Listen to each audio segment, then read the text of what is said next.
Estas férias leve o observador no bolso. Na praia, no campo ou entre viagens, acompanhe toda a atualidade sem limites. Assine com 40€ de desconto e habilite-se a ganhar uma estadia de 2 noites num dos hotéis boutique da Small Portuguese Hotels. Este verão, desligue da rotina, não da informação. Assine em observador.pt. Vamos às notícias.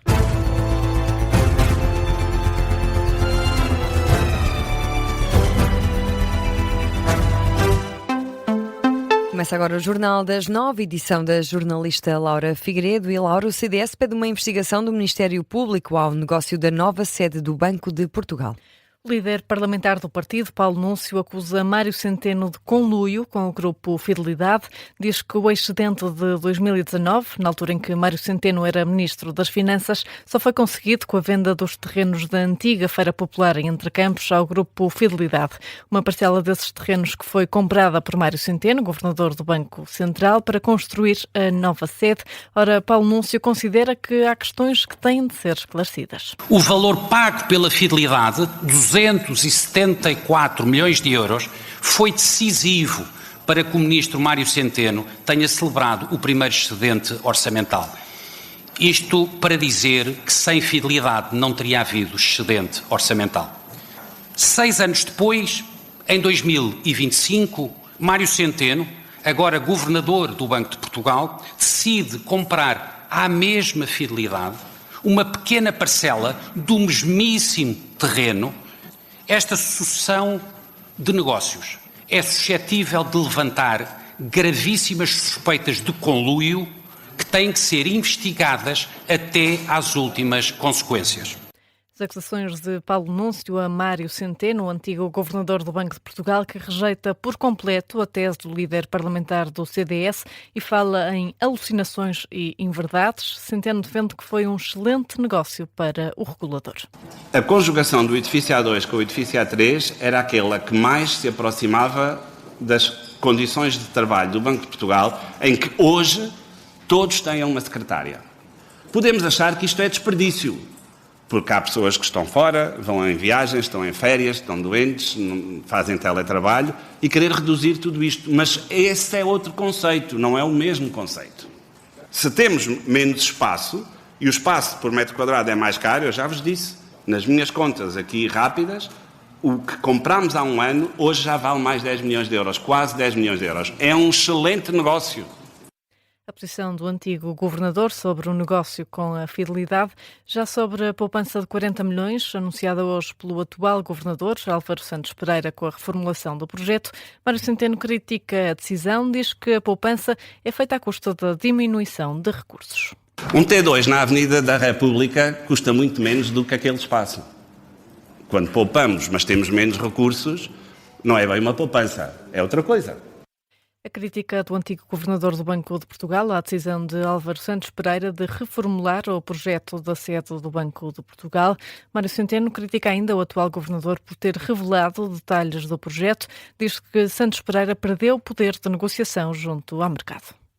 E antes de Mário Centeno, foi ouvido na Comissão de Orçamento e Finanças o atual governador do Banco de Portugal, Álvaro Santos Pereira, anunciou e explicou as alterações ao projeto inicial de construção da nova sede. A localização é a mesma, os terrenos de Entrecampos, mas em vez de 2 edifícios, o novo projeto prevê a construção de apenas um. Álvaro Santos Pereira prevê uma poupança no mínimo de 35 milhões de euros. Parte do investimento no projeto vai ser recuperada. É igualmente importante referir que o investimento no novo edifício será, em larga medida, coberto pela venda das propriedades que o Banco de Portugal vai libertar, como o imóvel do Alto dos Moinhos e o edifício de Almirante Reis. Um Banco Central não pode manter imóveis que não sejam necessários para a sua atividade e, por isso, iremos aliená-los assim que seja possível. Estimamos que a concentração das equipas num só edifício permitirá poupar anualmente 11 milhões de euros. Ao fim de 20 anos, serão, portanto, 220 milhões de euros de poupanças só em custos operacionais. Álvaro Santos Pereira, ouvido esta tarde na Assembleia da República. E falamos agora dos exames nacionais. 73% das provas já foram corrigidas. O número foi avançado esta tarde pelo Ministro da Presidência, António Leitão Amaro. Ontem, o Ministro da Educação, Fernando Alexandre, tinha revelado à noite que 65% dos exames já estavam corrigidos. O Ministro Leitão Amaro sublinha esta evolução em poucas horas e garante todo o empenho dos envolvidos para que seja possível cumprir o prazo limite para a divulgação das notas no dia 17 de julho. Foco total dos responsáveis do Ministério da Educação, um crescimento significativo nas últimas horas das classificações concluídas. Vamos neste momento com 73% face a 65% ao final da tarde de ontem, noite de ontem. Há por isso a nossa demonstração de preocupação, de sensibilidade total para este tema e para a preocupação que os alunos e as suas famílias e os professores têm. O Ministro da Presidência, com este dado, 73% dos exames nacionais do ensino secundário que foram distribuídos já estão corrigidos. E Laura, o Governo aprovou um novo prazo para os despejos por incumprimento do pagamento de rendas. 2 meses de atraso podem passar a significar despejo. O novo prazo foi anunciado esta tarde pelo Ministro das Infraestruturas, Miguel Pinteluz. Nós aqui queremos ser mais rigorosos, queremos incentivar cumpridores. Queremos penalizar aqueles que não cumprem, tendo mecanismos de salvaguarda social, que vos falei, mas queremos, de alguma forma, tornar o mercado mais rigoroso. E, portanto, o tempo que nós permitimos de mora igual ou superior a 3 meses, que mais habitação existia, nós agora passamos para 2 meses e, portanto, tornamos a malha mais apertada, se quiserem, desse ponto de vista, do ponto de vista da resolução por incumprimento. Miguel Pinteluz adianta ainda que o Governo vai antecipar em 3 anos o fim do controle de rendas dos novos contratos. Equilíbrio é a palavra de ordem daquilo que estamos a propor hoje. E, portanto, controle de rendas dos novos contratos, nós antecipamos o fim deste controle em 3 anos. Eu relembro que o controle de rendas, os 2% de controle de rendas, para rendas entre 2018 e 2023, tinha uma vigência até 2029. Isto é importante dizermos, é importante que os portugueses saibam, para depois, no espaço público, não haver discussões estéreis, sem significado. O Ministro das Infraestruturas e da Habitação, Miguel Pinteluz, no briefing do Conselho de Ministros esta tarde. A Presidente da Câmara de Almada rejeita responsabilidades pelas dificuldades de abastecimento de água no concelho. Inês de Medeiros esteve esta tarde reunida com a Ministra do Ambiente. No final, em declarações aos jornalistas, disse que não era possível antecipar o problema. Independentemente das projeções que nós podíamos fazer, estamos de facto perante um aumento muitíssimo substancial e imprevisível. Aumento do consumo associado ao período de férias. Apesar de reconhecer a gravidade do problema, a autarca Inês de Medeiros afasta cenários mais catastróficos.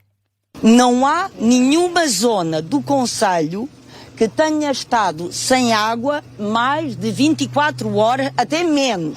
Portanto, não é verdade. Não é verdade. Antes da Presidente da Câmara de Almada, a Ministra do Ambiente, Maria da Graça Carvalho, deu conta de que o problema deve ficar resolvido dentro de 2 a 3 semanas. A primeira parte da solução já está em marcha. A Câmara já tem um furo que vai entrar até ao fim de semana em funções e foi identificado um outro furo, esse sim muito grande, que vai praticamente suprir as quantidades de água necessária, continuando a poupar. O Governo vai fazer tudo, e a Agência Portuguesa do Ambiente, para licenciar de imediato. Entrou esta manhã a pedido de autorização, situação completamente reposta, estamos a falar de 2 ou 3 semanas, mas as medidas que estão a ser feitas para estabilizar o sistema, progressivamente, todos os dias vai melhorar. A Ministra do Ambiente a dar conta do que já está a ser feito para resolver o problema do abastecimento de água em Almada. E na atualidade internacional estão a ser ouvidas explosões no Irão, mas os Estados Unidos garantem que não estão a realizar ataques. Nas últimas horas registaram-se explosões em várias cidades do sul do Irão. No entanto, uma fonte do exército norte-americano, citada pela CNN, assegura que Washington não é responsável pelos ataques. As autoridades iranianas já estão a investigar a origem das explosões. E olhamos agora para o Mundial de Futebol. Já começaram os quartos de final do Campeonato do Mundo. A ronda abre com o jogo entre França e Marrocos. é a reedição da meia-final do último Mundial, em 2022, no Qatar. Nessa edição, França derrotou Marrocos por 2-0, perdendo depois a final para a campeã do mundo, a Argentina. Hoje os marroquinos tentam vingar-se. Connosco aqui em estúdio está o Diogo Varela a acompanhar este jogo.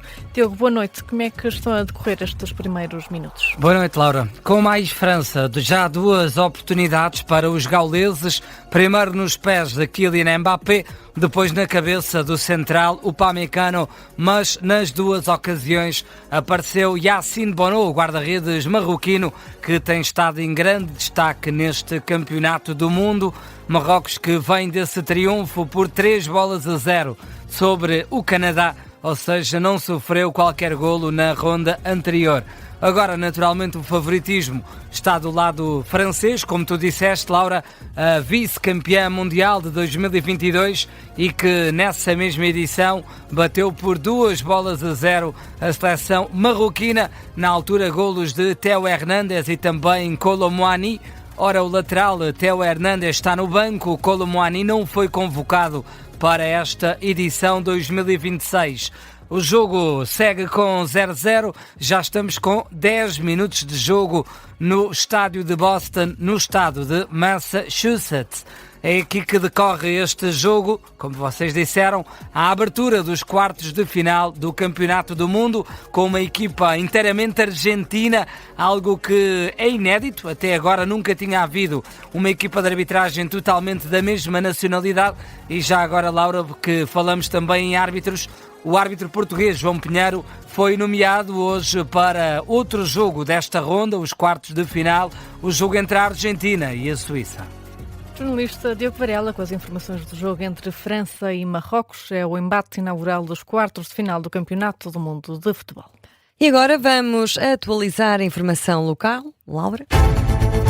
Em Santa Maria da Feira está em curso uma petição que exige o fim da concessão da rede de água à Indáqua. Já leva mais de 1.800 assinaturas que pedem também a remunicipalização do serviço, ainda neste mandato. De acordo com o JN, a petição reúne cidadãos profundamente descontentes com a gestão privada e lembra que os habitantes de Santa Maria da Feira pagam uma das águas mais caras do país e a mais cara do distrito.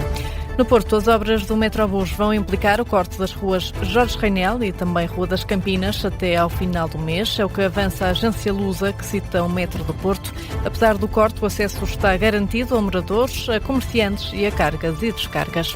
A partir de amanhã, a Câmara Municipal de Sintra vai começar os trabalhos de reparação do pavimento rodoviário em várias estradas da freguesia de Belas. As obras têm uma duração prevista de 3 semanas, vão ser feitas de forma faseada para minimizar os constrangimentos. As intervenções acontecem entre as 8 da manhã e as 6 da tarde na Estrada Nacional 251, na Avenida Doutor António Nabais, na Rua da Liberdade, na Rua Sociedade 22 de Maio e na Rua Veiga da Cunha. Em Rio Maior, a R-Redes doou uma viatura ligeira de passageiros à Associação Portuguesa dos Bombeiros Voluntários, um contributo que reforça os meios disponíveis da instituição que fica no Centro de Negócios e Inovação de Rio Maior. Segundo a associação citada pelo Notícias do Sorraia, este apoio representa uma mais-valia que contribui para melhorar as condições de trabalho e de resposta dos bombeiros voluntários. O Barreiro vai receber o Festival de Artes de Rua durante o próximo fim de semana. A partir de amanhã, o Parque da Cidade vai ser palco de espetáculos e animações para todas as idades. De acordo com o Diário do Distrito, o festival pretende levar a cultura para o espaço público e proporcionar momentos de convívio para famílias e grupos de amigos. Porto de Mós recebeu a medalha de bronze da Junta Regional do Corpo Nacional de Escutas. É uma condecoração de agradecimento que surge depois das celebrações do centenário do escutismo na região de Leiria Fátima, que decorreram o ano passado. O chefe desta Junta Regional, Pedro Nogueira, agradece ao município a forma como tem ajudado a educar crianças e jovens. E é o ponto final no Jornal das 9, edição de Laura Figueiredo. Depois das notícias temos a Guerra Traduzida. Deixe-se ficar connosco.